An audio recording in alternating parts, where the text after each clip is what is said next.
호세아서 5장 1절에서 15절 다 같이 한 목소리로 읽겠습니다.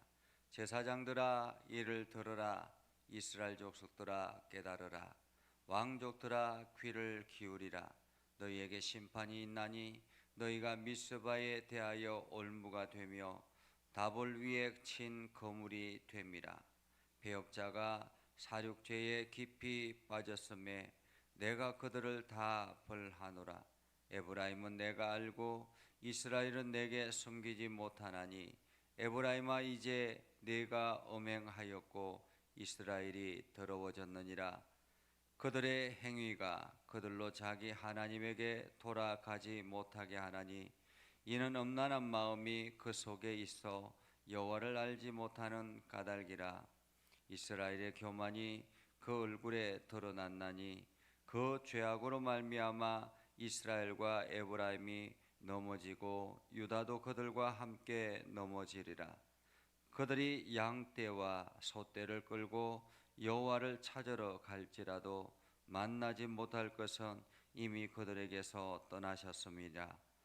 그들이 여호와께 정조를 지키지 아니하고 사생아를 낳았으니 그러므로 새 달이 그들과 그 기업을 함께 삼키리로다. 너희가 기브아에서 불나팔을 불며 라마에서 나팔을 불며 베다와인에서 외치기를 베냐민아 내 뒤를 쫓는다 할지어다. 벌하는 날에 에브라임이 황폐할 것이라. 내가 이스라엘 지파 중에서 반드시 있을 일을 보였노라. 유다 지도자들은 경계표를 옮기는 자 같으니 내가 나의 진노를 그들에게 물같이 부으리라. 에브라임은 명령 뒤따르기를 좋아하므로 학대를 받고 재판의 압제를 받는도다. 그러므로 내가 에브라임에게 좀 같으며 유다 족속에게는 썩이는 것 같도다. 에브라임이 자기의 병을 깨달으며 유다가 자기의 상처를 깨달았고 에브라임은 아수르로 가서 야렙 왕에게 사람을 보내었으나 그가 능히 너희를 고치지 못하겠고 너희 상처를 낫게 하지 못하리라. 내가 에브라임에게는 사자 같고 유다 족속에게는 젊은 사자 같으니 바로 내가 움켜갈지라. 내가 탈취하여 갈지라도 건져낼 자가 없으리라. 그들이 그 죄를 뉘우치고 내 얼굴을 구하기까지 내가 내 곳으로 돌아가리라. 그들이 고난받을 때에 나를 간절히 구하리라. 아멘. 오늘도 하나님의 은혜가 여러분의 삶에 가득하기를 바랍니다. 여러분을 통해서 하나님의 영광이 드러나기를 주님의 이름으로 축복합니다. 이번 주 금요일 날 토요일은 이제 보궐선거가 있죠. 보궐선거는 서울에서는 이 교육감을 선거하고 또 각 지방에서는 군수를 선거합니다. 이처럼 선거철이 되면 뭔가 그 지방에서 그 지역에서 대단한 일을 할 것 같이 그렇게 광고를 하고 자기 자신을 알립니다. 그러나 정작 되고 나면 또 오히려 부정부패가 일삼아지고 여러 가지 문제들을 낳게 되기도 합니다. 그래서 지도자를 올바르게 뽑는 것 정말로 중요한 것 같습니다. 우리가 교육감 선거도 마찬가지였죠.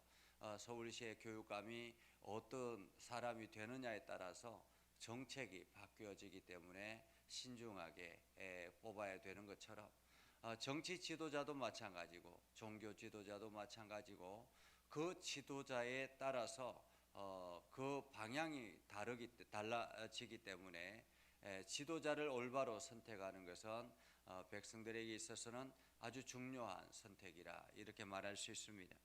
오늘 성경에 보면 호세아 선지자를 통해서 하나님께서 말씀하시는 하나님의 말씀은 1절에 보면 이렇게 말합니다. 제사장들아 들으라. 이스라엘 족속들아 깨달으라. 왕족들아 귀를 기울이라 라고 말합니다. 제사장들은 종교 지도자들입니다. 왕족들은 나라를 다스리는 사람들입니다. 이스라엘 족속들은 그 땅에 있는 백성들을 말합니다. 이스라엘 족속들과 제사장들과 왕족들이 지금 한꺼번에 하나님께서 말씀하십니다. 들으라, 깨달으라, 귀를 기울이라. 이것은 하나님께서 그 땅 가운데 있는 모든 이들에게 전하는 말씀이라, 이렇게 말할 수 있습니다.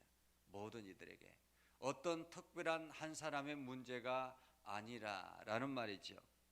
그렇다면 어떤 문제, 어떤 것 때문에 무엇을 들으라고 하셨을까? 그 다음에 이렇게 말합니다. 너희에게 심판이 있나니 너희가 미스바에 대하여 올무가 되며 답을 위해 친 거물이 됨이라 라고 말합니다. 심판이 있다라는 것입니다. 심판이 있다. 우리가 호세아서를 처음 시작할 때에도 말씀을 드렸지만은 이 호세아 선지자가 활동했던 시대는 여로보암 2세의 다스림을 받는 나라였습니다. 다시 말하면 그때가 북왕국에는 최고의 전성기라 그렇게 말할 수 있습니다. 경제적인 번영을 이루고 있었고 또 정치적으로 외교적으로 안정된 나라를 다스리고 있는 그러한 때였습니다. 외적으로 보기에는 가장 안전하고 가장 튼튼하고 전혀 문제가 되지 않을 것 같은 그러한 환상적인 시대였습니다. 가장 잘 나갈 때였다고 말할 수 있습니다. 가장 잘 나갈 때 지금 하나님께서 그들에게 하시는 경고는 심판이 있다라고 말하고 있습니다. 심판이 있다. 지금 잘 나간다고 안심하지 말라라는 말이죠. 지금 너희가 풍요롭다고 안심하지 말라라는 것입니다. 너희가 여유가 있다고 안심하지 말라라는 것입니다. 왜냐하면 너희가 미스바에 대하여 올무가 되고 답을 위해 친 거물이 됨이라 라고 말합니다. 여기서 미스바와 다볼은 우상 숭배의 근원지입니다. 우상 숭배의 근원지. 다시 말하면 북왕국이 우상을 섬기게 만드는 그런 장소가 바로 미스바와 다볼이었습니다. 미스바는 역대적으로 아주 영적인 근원이 되는 곳이 미스바였습니다. 이 미스바에서 회개 운동이 일어났고 미스바에서 하나님의 말씀이 선포되었던 그러한 장소가 미스바였습니다. 사무엘 선지자가 이스라엘 백성들을 향해서 미스바로 모이라라고 외쳤던 그 장소가 미스바였습니다. 그런데 그 장소가 지금 우상의 숭배의 근원지가 되었다라는 것입니다. 마치 건물을 만들어 놓고 쳐놓고 그곳에 사람들이 걸려들기를 기다리고 있는 것처럼 그렇게 되었다라는 말입니다. 그러면서 이렇게 말하죠. 패역자가 사륙죄에 깊이 빠졌음에 내가 그들을 다 멸하노라. 패역자, 여기서 패역자는 반역자들을 말합니다. 누구에게 반역하는 반역자들입니까? 하나님을 반역하는 반역자들입니다. 하나님을 대응해서 하나님을 외면하고 세상의 경제적인 번영을 추구하며 나아가는 그러한 사람들, 그들은 지금 학살에 깊이 빠져 있다라고 말하고 있습니다. 사륙죄에 깊이 빠져 있다. 영적으로 죽어가고 있는 그 상태를 내버려 두고 있다라는 말이죠. 그러면서 이렇게 말합니다. 에브라임은 내가 알고. 에브라임은 북왕국의 대표되는 도시입니다. 에브라임은 하나님 앞에 바로 서려고 가장 앞장섰던 그러한 지파이기도 합니다. 그런데 그들이 지금 내가 알고 라고 말합니다. 내가 알고.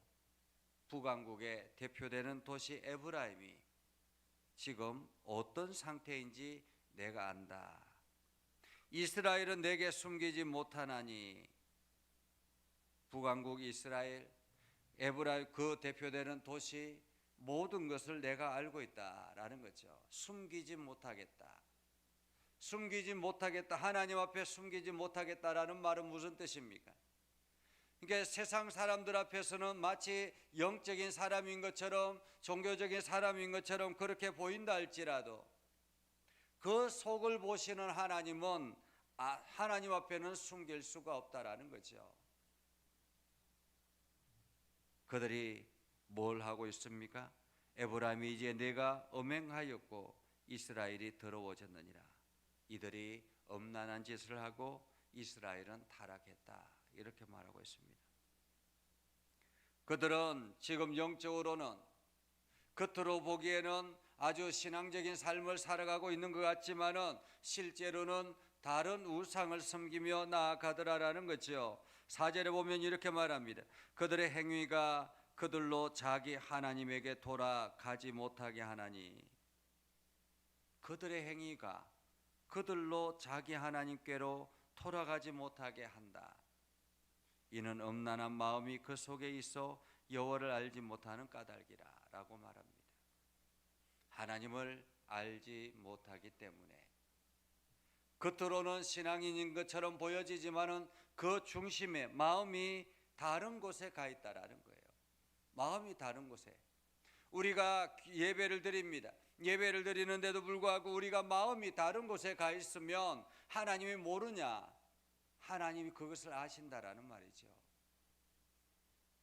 마음이 딴 곳에 가 있으면, 내가 영적으로 바르지 못하면 하나님은 그것을 알고 계시다라는 것입니다. 하나님을 속일 수는 없다라는 거죠. 이스라엘은 교만이 그 얼굴에 드러났다, 이렇게 말합니다.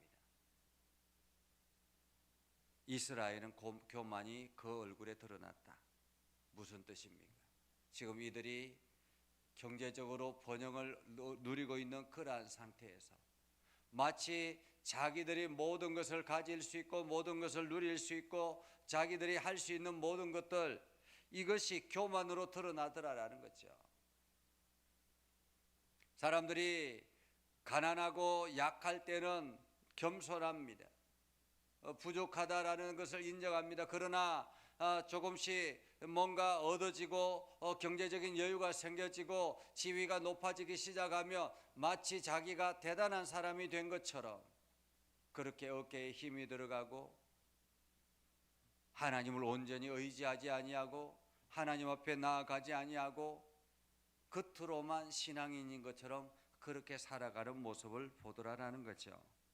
오늘 북왕국 이스라엘이 그러했다라는 것입니다. 사실 이 북왕국은 대단한 나라잖아요. 남왕국에 비해서는 대단한 나라죠. 남왕국은 두 지파로 이루어진 아주 작은, 지금으로 말하면 두 개의 도시로 이루어진 아주 작은 나라이지만은 북왕국은 10지파가 모여서 만들어졌기 때문에 얼마나 큰 나라라고 할 수 있겠습니까? 거기에다가 경제적인 번영까지 이룹니다. 외교적으로 여러 가지 일들을 하면서 아주 안정된 나라를 꾸려가고 있습니다. 그 정도 되면 어깨에 힘줄만 하죠. 그들의 교만이 그 얼굴에 드러났나니 그 죄악으로 말미암아 이스라엘과 에브라임이 넘어지고 유다도 그들과 함께 넘어지더라. 북왕국이 그 교만으로 인해서 넘어지고 그것을 바라보는 유다도 넘어지더라라는 거죠. 넘어지더라. 이렇게 되자 사람들이 6절에 보면 그들이 양떼와 소떼를 끌고 여호와를 찾으러 갈지라도, 양떼와 소떼 한 마리가 아니라 떼를 지어서 끌고 간다라고 합니다. 그만큼 경제적으로 풍요롭다라는 말이죠. 경제적으로 풍요로운 그들이 하나님 앞에 찾으러 갈지라도, 하나님 앞에 예배하러 갈지라도 하나님은 이미 그들에게서 떠났다라고 말합니다. 그들의 행위가 하나님을 떠나게 했다라는 거죠. 하나님을 더 이상 찾지 않기 때문에 형식적으로 겉으로만 여호와를 의지하는 것처럼, 여호와를 찾는 것처럼 보여지는 그것, 하나님께서는 외면하고 그들을 떠났다라고 말합니다. 다른 표현으로 말하면 우리가 아무리 많은 예물을 준비한다 할지라도 하나님이 그 마음 중심에 하나님을 향한 마음이 없으면 받지 않으신다라고 말하고 있습니다. 이미 하나님께서 떠나셨다. 그들이 여호와께 정조를 지키지 아니하고 사생아를 낳았으므로 그러므로 세 달이 그들과 그 기업을 함께 삼키리로다. 여기서 세 달은 안식일, 월삭일, 3대 절기 이러한 것들을 말합니다. 이 안식일이나 월삭일이나 3대 절기, 이 절기는 이것들은 하나님 앞에 나아가 온전히 헌신하는 예배의 날입니다. 온전히 하나님 앞에 집중하는 날이죠. 그런데 그 모든 것들을 삼켜버렸다라고 말합니다. 정조를 지키지 아니하므로, 하나님을 중심에 두지 않았기 때문에 라는 말이죠. 중심에 두지 않았기 때문에. 그래서 그들에게 어떤 일들이 일어났을까요? 그들에게 어떤 일들이 찾아올까요? 8절에 보면 이렇게 말합니다. 너희가 기브야에서 불나팔을 불며 라마에서 나팔을 불며 베다인에서 외치기를 베냐민아 내 뒤를 쫓는다 할지어다. 다시 말하면 북왕국에게 전쟁이 선포되어진다라는 것입니다. 이후에 나중에 이 여로보암 2세의 시대가 끝나고 난 다음에 그 정치 지도자들이 애굽을 의지하다가 또 아수르를 의지하다가 또 조금 나오면 또 애굽을 찾아갔다가 계속 그렇게 줄다리기를 합니다. 그러다 보니까 애굽을 의지하는 그들을 보고 아수르가 침략을 하고, 아수르를 의지하는 그들을 보고 애굽이 쳐들어오고, 그렇게 해서 결국에는 나라가 망하게 되더라라는 거죠.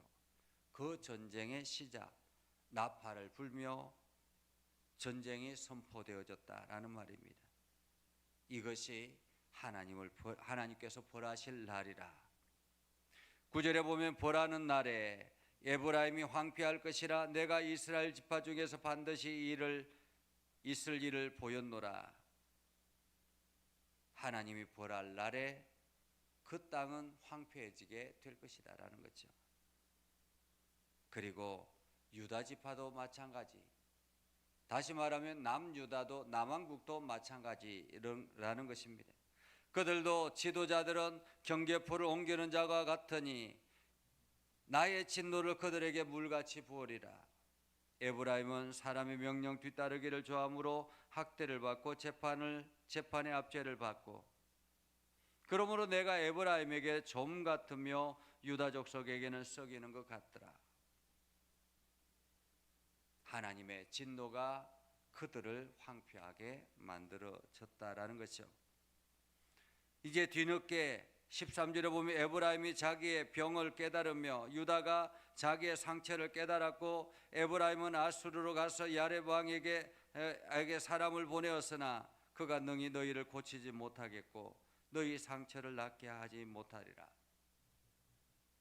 에브라임이 자기의 질병을 깨닫고 아수르의 왕에게 찾아가서 좀 고쳐달라고 하지만은 그들이 고칠 수가 없더라는 거죠. 이미 회복 불능의 상태가 되었는데 사람에게 찾아가더라라는 것입니다. 하나님 앞에 찾아가 하나님 앞에 치료를 구하고 용서를 구하고 하나님의 긍휼을 구해야 되는데 사람을 쫓아가더라라는 거죠. 나라가 엉망이 되어졌습니다. 여러 가지 많은 더 이상 이렇게 회복 불능의 상태가 되었습니다. 그럼에도 불구하고 정신을 못 차리고 아수르가 자기를 도와줄 수 있을 것이라고, 애굽이 자기를 지킬 수 있을 것이라고 그렇게 찾아다니더라라는 거죠. 얼마나 어리석습니까? 하나님의 거룩한 백성들이 이렇게 멸망을 하고 있는 것입니다. 내가 에브라임에게는 사자 같고 유다 족속에게는 젊은 사자 같으니 바로 내가 움켜갈지라 내가 탈취하여 갈지라도 건져낼 자가 없으리라. 하나님께서 심판하시고 하나님께서 그들을 데려가시는데 누가 건져낼 수 있겠습니까? 그들이 그 죄를 뉘우치고 내 얼굴을 구하기까지 내가 내 곳으로 돌아가리라. 그들이 고난받을 때에 나를 간절히 구하리라. 오늘 이 말씀은 하나님께서 이 북왕국을 향한 경고라고 말할 수 있습니다. 잘 나갈 때 주어지는 경고. 다시 말하면 앞으로 너희에게 고난의 때가 있을 것이다라는 말입니다. 이 말은 더 늦기 전에 내게로 돌아오라라는 하나님의 간절한 마음이기도 합니다. 오늘 우리는 우리 자신의 신앙을 돌아보아야 합니다. 나는 지금 올바르게 신앙생활하고 있는가? 나는 지금 하나님 앞에 나아가고 있는가? 간절한 내 마음의 중심이 하나님을 향하여 있는가? 나는 영적으로 병들어 있지는 않는가? 겉으로만 신앙인처럼 그렇게 표현하고 있지는 않는가? 우리 자신을 돌아보아야 할 것입니다. 그리고 하나님께서 지금도 여전히 우리에게 더 늦기 전에 나에게로 오너라 라고 말씀하고 있는 것입니다. 여러분들이 이 말씀을 기억하면서 하나님을 향해 간절한 마음으로 오늘도 나아가는 주님과 함께하는 복된 날 되기를 주님의 이름으로 축복합니다. 기도하겠습니다. 거룩하신 아버지 하나님, 오늘도 우리 가운데 함께 하시고 하나님의 은혜를 저희들에게 부어주셔서 우리가 믿음의 길을 걸어가게 해주심을 감사합니다. 하나님, 우리가 날마다 주의 뜻 가운데 거하게 하시고 우리가 날마다 하나님의 말씀 의지하게 하셔서 하나님 나라, 하나님의 뜻이 이루어져 나갈 수 있도록 저희를 붙잡아 주시옵소서. 영육간의 강건함을 허락해 주시고 우리가 무엇을 하든지 하나님께 먼저 엎드려 기도하게 하시고 하나님의 음성에 귀를 기울이게 하시고 하나님을 향한 간절한 마음이 우리에게 날마다 일어나게 하여 주시옵소서. 성령님을 저희들에게 보내주셔서 성령 충만케 하시고 날마다 하나님의 인도하심 안에 거하게 하옵소서. 예수님의 이름으로 기도드리옵나이다. 아멘. 이제는 우리 구주 예수 그리스도의 은혜와 하나님 아버지 극진하신 사랑과 성령님의 감화 감동 역사 위로 교통하시며 은혜가 주의 말씀 의지하며 나아가는 믿음의 백성들 위해 하는 모든 일들 위해 영원토록 함께 하옵시기를 간절히 축원하옵나이다. 아멘.